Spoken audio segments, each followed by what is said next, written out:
బిస్మిల్లాహిర్రహ్మానిర్రహీం. దరూద్ యొక్క లాభాలు. ప్రవక్త సల్లల్లాహు అలైహి వసల్లంపై దరూద్ ఎందుకు చదవాలి? నిశ్చయంగా అల్లాహ్, ఆయన దూతలు కూడా ప్రవక్త సల్లల్లాహు అలైహి వసల్లం వారిపై సలాం పంపిస్తున్నారు. ఓ విశ్వాసులారా, మీరు కూడా ఆయనపై దరూద్ పంపండి. అత్యధికంగా అతనికే సలాములు పంపుతూ ఉండండి. ఒకసారి దరూద్ చదివితే అల్లాహ్ వారిపై 10 సార్లు సలాత్ పంపుతాడు, 10 స్థానాలు పెంచుతాడు, 10 పాపాలు మన్నిస్తాడు, 10 పుణ్యాలు వ్రాస్తాడు. ఎంత ఎక్కువగా ప్రవక్తపై దరూద్ చదువుతారో అంతే ఎక్కువగా బాధలు, కష్టాలు దూరమవుతాయి. పాపాల ప్రక్షాళన జరుగుతుంది. ప్రళయ దినాన ప్రవక్తకు దగ్గరగా ఉంటారు.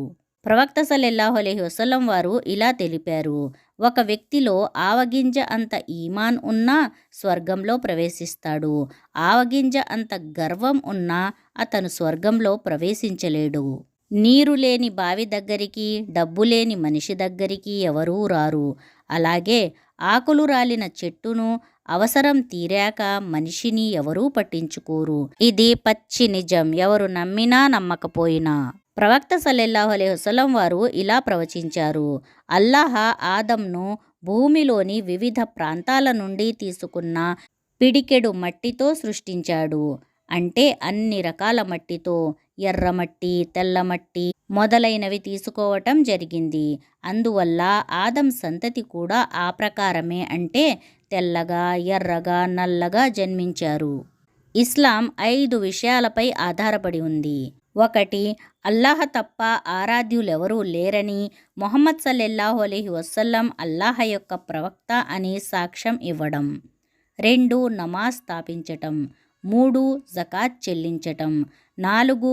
ఉపవాసాలు పాటించటం. 5. హజ్ యాత్ర చెయ్యటం. ప్రవక్త సల్లల్లాహు అలైహి వసల్లం వారి ప్రవచనం: మనసును అధీనంలో పెట్టుకొని కోర్కెల గుర్రాలకు కళ్ళం వేసి మరణాంతర జీవితాన్ని తీర్చిదిద్దుకోవడంలో నిమగ్నమై ఉండేవాడే తెలివిగలవాడు. దీనికి భిన్నంగా అధర్మమైన మనోవాంఛలకు బానిసగా మారి అల్లాహ్ కారుణ్య అనుగ్రహాలపై లేనిపోని ఆశలు పెట్టుకున్నవాడు పరమ మూర్ఖుడు. ప్రవక్త సల్లల్లాహు అలైహి వసల్లం వారు ఇలా తెలిపారు: ప్రళయ దినాన అల్లాహ్ సమక్షంలో 5 విషయాలు ప్రశ్నించబడనంత వరకు ఆదం కుమారుడు కదలలేడు. ఫస్ట్ ప్రశ్న: జీవితకాలాన్ని ఏ ఏ కార్యాల్లో గడిపావు? 2వ ప్రశ్న: యవ్వనాన్ని ఏ కార్యాల్లో కృశింపజేశావు? 3వ ప్రశ్న: ధనం ఎలా సంపాదించావు? 4వ ప్రశ్న: ధనం ఎలా ఖర్చు చేశావు? 5వ ప్రశ్న: తెలుసుకున్న విషయాలపై ఎంతవరకు ఆచరించావు? ఈ 5 ప్రశ్నలకు సమాధానం ఇవ్వగలిగిన వాడే స్వర్గంలో ప్రవేశించగలుగుతాడు. ఇస్లాంలో వ్యాపార లక్షణాలు: 1. మోసం చెయ్యకూడదు. 2. కల్తీ చేయకూడదు. 3. కస్టమర్ని గౌరవించాలి. 4.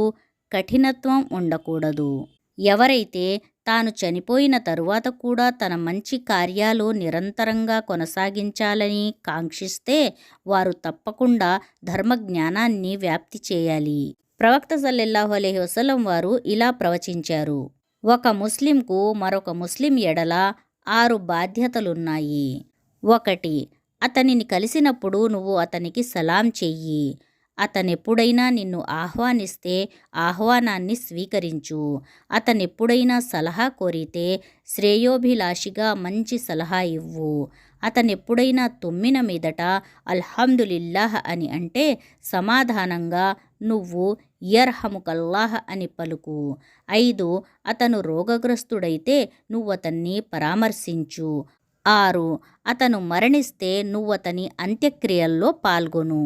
ప్రవక్త సల్లల్లాహు అలైహి వసల్లం వారు ప్రవచించారు: సూరహ్ కహఫ్లోని మొదటి 10 ఆయాతులను కంఠస్థం చేసుకున్న వారు దజ్జాల్ ఉపద్రవం నుండి రక్షించబడతారు. నరకం మనోవాంఛలతో ఆవరించబడి ఉన్నది. స్వర్గం కష్టాలతో కప్పబడి ఉంది. ఒక నిర్ణయాన్ని తీసుకుని దాన్ని అమలుపరచటానికి సంకల్పం చేసుకున్నప్పుడు అల్లాహ్పై భారం వెయ్యి. హజరత్ అబూ హురైరా రజియల్లాహు తాలా అన్హు వారి కథనం, ప్రవక్త సల్లల్లాహు అలైహి వసల్లం వారి ప్రవచనం: ప్రతి ఒక్కరిని అల్లాహ్ ముస్లింగానే పుట్టిస్తాడు. వాళ్ళ తల్లిదండ్రులు వారిని క్రైస్తవులుగానో, యూదులుగానో, అగ్ని పూజారులుగానో మార్చేస్తారు. ప్రవక్త గారి ప్రవచనం: పరలోక లక్ష్యంతో జీవించే వ్యక్తి యొక్క ప్రాపంచిక లక్ష్యాలను అల్లాహ్ నెరవేరుస్తాడు.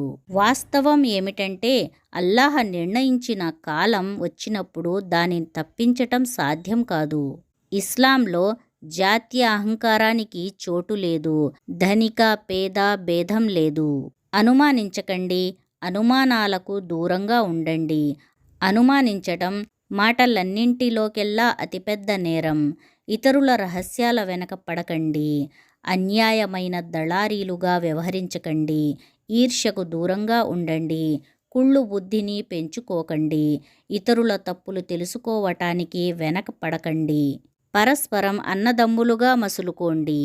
మీలో ఖురాన్ నేర్చుకొని ఇతరులకు నేర్పించిన వారే అందరికంటే ఎక్కువగా మేళ్లు కలిగి ఉన్నవారు. మరియు అవిశ్వాసులు ఏదైనా అశ్లీలమైన పని చేసినప్పుడు ఇలా అంటారు: మేము మా తండ్రి తాతలను ఈ పద్ధతిని అవలంబిస్తూ ఉండగా చూశాము, మరియు అలా చెయ్యమని అల్లాహే మమ్మల్ని ఆదేశించాడు. వారితో నిశ్చయంగా అల్లాహ్ అశ్లీలమైన పనులు చేయమని ఎన్నడూ ఆదేశించడు. ఏమీ మీకు తెలియని విషయాన్ని గురించి అల్లాహ్పై నిందలు వేస్తున్నారా?